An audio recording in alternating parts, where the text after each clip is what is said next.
মৰমৰ ছাত্ৰ-ছাত্ৰীসকল, Assamese tutorial YouTube চেনেলটোলৈ মই স্বাগতম জনালোঁ। আজি আমি আলোচনা কৰিম 10ম শ্ৰেণীৰ ইণ্টাৰনেটৰ তিতা-মিঠা। এই পাঠটোৰ লেখিকা হৈছে ডক্টৰ প্ৰণয় দত্ত। আমি পাঠটোলৈ যোৱাৰ আগত পাঠটোৰ ইণ্টাৰনেটৰ সুবিধাৰ বিষয়ে আলোচনা কৰাৰ আগত আমি ডক্টৰ প্ৰণয় দত্তৰ বিষয়ে আলোচনা কৰিম। এতিয়া ডক্টৰ প্ৰণয় দত্ত গুৱাহাটী বিশ্ববিদ্যালয়ৰ ইলেক্ট্ৰনিক আৰু কমিউনিকেশ্যন টেকনলজি বিভাগৰ অধ্যাপিকা। সৰুৰে পৰা তেখেত আছিল মেধা সম্পূৰ্ণ ছাত্ৰী। 1970 চনত তেওঁ গুৱাহাটী তাৰিণী চৌধুৰী বালিকা মহাবিদ্যালয় অৰ্থাৎ শৰ্টকে টিচি বিদ্যালয়ৰ পৰা তেখেতে অসমৰ ভিতৰত দ্বিতীয় স্থান লাভ কৰি উচ্চতৰ মাধ্যমিক চূড়ান্ত পৰীক্ষাত বিজ্ঞান শাখাত তেখেতে উত্তীৰ্ণ হৈছিল। তেনেদৰে তেওঁ পদাৰ্থ বিজ্ঞানত অনাৰ্ছ লৈ পেলাই তেখেতে কটন কলেজৰ পৰা BSc পাছ কৰে অসমৰ ভিতৰত তৃতীয় স্থান লাভ কৰি, আৰু তেনেদৰে 1975 চনত তেওঁ কটন কলেজৰ পৰা MScত তেখেতে দ্বিতীয় স্থান অধিকাৰ কৰে। প্ৰথমতে তেওঁ কৰ্মজীৱন পাণ্ডু মহাবিদ্যালয় আৰু পৰৱৰ্তী সময়ত কটন কলেজৰ প্ৰবক্তা হিচাপে কাৰ্যনিৰ্বাহ কৰিছিল। তাৰ পিছত 1977 চনত গুৱাহাটী বিশ্ববিদ্যালয় পদাৰ্থ বিজ্ঞান বিভাগৰ যোগদান কৰে। 1988 খ্ৰীষ্টাব্দত গুৱাহাটী বিশ্ববিদ্যালয়ৰ প্ৰফেচাৰ হিচাপে তেখেতে পাঠকৰ অধীনত মহাজাগতিক ৰশ্মি ৰেডিঅ' বিকিৰণ আচলতে তেওঁ এইটো আছিলে মহাজাগতিক ৰশ্মি ৰেডিঅ' বিকিৰণ বিষয়টো আছিলে তেওঁ গৱেষণা বিষয়। এই বিষয়টোত তেখেতে অধ্যয়ন কৰি তেওঁ PhD লাভ কৰিছিল। আৰু পিছতে 2002 চনত গুৱাহাটী বিশ্ববিদ্যালয় ইলেক্ট্ৰনিক এণ্ড কমিউনিকেশ্যন টেকনলজি বিভাগৰ মুৰব্বী অধ্যাপিকা হিচাপে কাৰ্যনিৰ্বাহ কৰে আৰু 1913 চনলৈ এই কাৰ্যনিৰ্বাহ কৰিছিলে। এতিয়া ডক্টৰ বহুসংখ্যক গৱেষণাগ্ৰন্থ ৰাষ্ট্ৰীয় অৰ্থাৎ নেশ্যনেল আৰু আন্তঃৰাষ্ট্ৰীয় অৰ্থাৎ ইণ্টাৰনেশ্যনেল পৰ্যায়ত বিভিন্ন আলোচনী তেখেতৰ প্ৰকাশ পাইছিল। তেখেতে অসম নহয়, ভাৰতবৰ্ষ নহয়, কানাডা, অষ্ট্ৰেলিয়া, দক্ষিণ আফ্ৰিকা, জাপান, ৰাছিয়া, চীন আদি দেশত অনুষ্ঠিত বিভিন্ন আন্তঃৰাষ্ট্ৰীয় সন্মিলনত তেখেতে অংশগ্ৰহণ কৰিছিল। এতিয়া আমি আহোঁ ইণ্টাৰনেটৰ তিতা-মিঠা পাঠটোৰ কিছুমান সুবিধা আৰু অসুবিধাৰ বিষয় চমুকে আমি আলোচনা কৰিছোঁ। ইণ্টাৰনেটে আমাক এই বিশাল পৃথিৱীখনক সৰু কৰি তুলিছে। আজি আমি পৃথিৱীৰ প্ৰতিজন ব্যক্তি আমি জড়িত হৈ পৰিছোঁ। এণ্ড্ৰইড মোবাইলত সুবিধা লাভ কৰিছোঁ ইণ্টাৰনেট, আৰু ইণ্টাৰনেট নহ'লে এই পৃথিৱীত কোনো এজন ব্যক্তি আজি চলিব নোৱাৰাৰ দৰে হৈছে।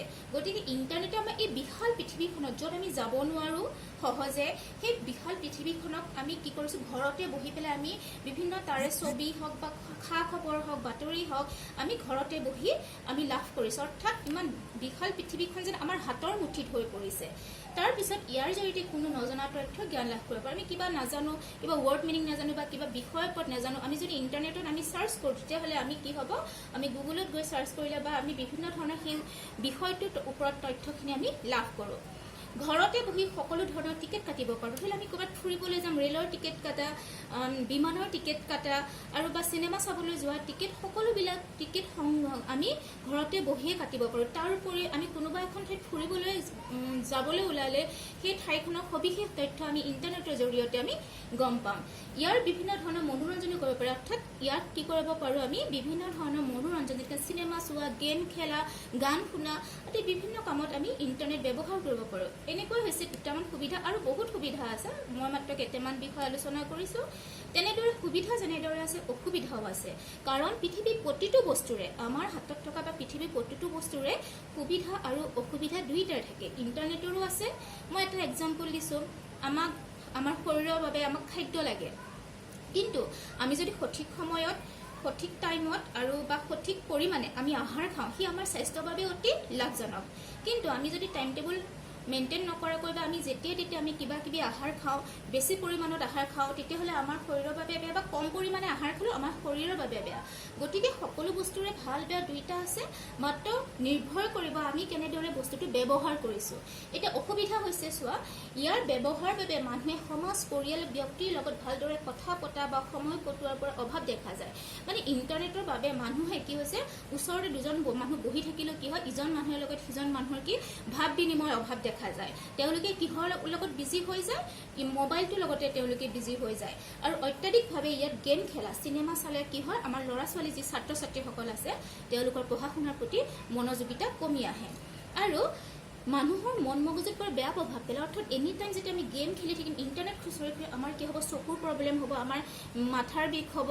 গতিকে আমাৰ কি হ'ব, প্ৰভাৱ আমাৰ মানসিক আৰু শাৰীৰিক দুইটা কৰিব অনবৰতে বহি বহি যেতিয়া আমাৰ ফিজিকেল এক্টিভিটিটো নোহোৱা হৈ যাব তেতিয়াহ'লে সি আমাৰ কি হ'ব আমাৰ শৰীৰৰ ওপৰত বেয়া প্ৰভাৱ পৰিব চকুৰ ওপৰত বেয়া প্ৰভাৱ পৰিব আৰু আমাৰ মানসিকভাৱে আমাৰ কি হ'ব আমি দুৰ্বল হৈ পৰিম এয়া হৈছে কিছুমান সুবিধা আৰু অসুবিধা এতিয়া আমি আহোঁ মূল পাঠটোলৈ এতিয়া মূল পাঠটো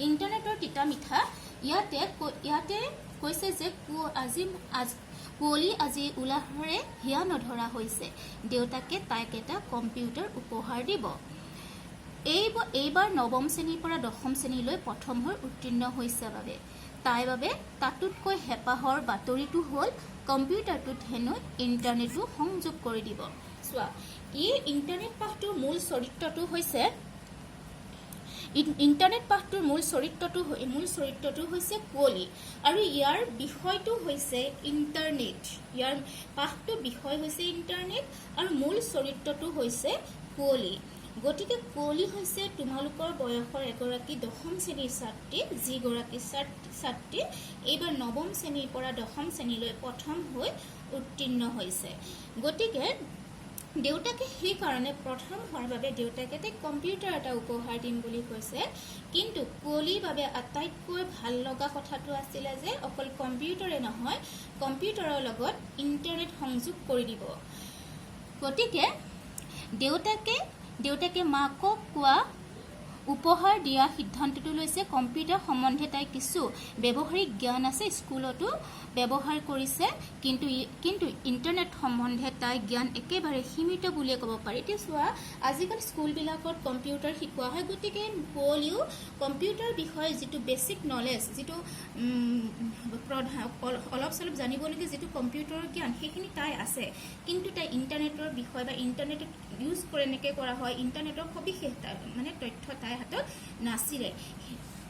হাতত নাছিলে মাত্ৰ তাই জানে যে ইণ্টাৰকানেকশ্যন অফ নেটৱৰ্ক এই শব্দকেইটা প্ৰথম সংযোগ ঘটি ইণ্টাৰনেট শব্দ হৈছে যাক চমুকৈ কি বুলি কোৱা হয় নেট বুলি কোৱা হয় ই হৈছে এতিয়া ইণ্টাৰনেট কি ইণ্টাৰনেট হৈছে যে কম্পিউটাৰ নেটৱৰ্কৰ বিশ্বব্যাপী এক ব্যৱস্থা অৰ্থাৎ কম্পিউটাৰ নেটৱৰ্কৰে এক নেটৱৰ্ক বুলি কৈছে গতিকে সহজভাৱে বুজিবলৈ হ'লে নেটৱৰ্ক হৈছে যে কেইবা হাজাৰ কম্পিউটাৰ আছে তেনে হাজাৰ হাজাৰ বিভিন্ন প্ৰকাৰ আৰু আকাৰৰ নেটৱৰ্কৰ সমষ্টি হৈছে ইণ্টাৰনেট গতিকে দেউতাকে কম্পিউটাৰটো উপহাৰ দিব বুলি শুনি কুঁৱলীৰ মনটো থৌকিবাথৌ লগাৰ উপৰিও তাই ইণ্টাৰনেটৰ বিষয়ে কিছু কথা জানিবৰ কাৰণে বা ইণ্টাৰনেট কেনেদৰে ব্যৱহাৰ কৰা হয় সেই কথা জানিবৰ কাৰণে তাই কি কৰিছিলে ইণ্টাৰনেটৰ ওপৰত কিছুমান জ্ঞান আহৰণ কৰিছিল যাতে ঘৰলৈ অহাৰ পিছত তাই কম্পিউটাৰটোত ইণ্টাৰনেটৰ সুবিধাটো ভালদৰে ল'ব পাৰে আৰু তেতিয়া তাই মাত্ৰ এটাই সপোন আছিল যে এটাই কল্পনাত আছিল যে তাই কেতিয়া পঢ়া ৰুমটো কম্পিউটাৰ আহি পেলাই শুৱনি কৰিব এয়া হৈছে আজি আমাৰ আলোচনা কৰা প্ৰথম দফা গতিকে মই পুনৰ আহিম দ্বিতীয় ভাগ লৈ পেলাই আজিলৈ আহিলোঁ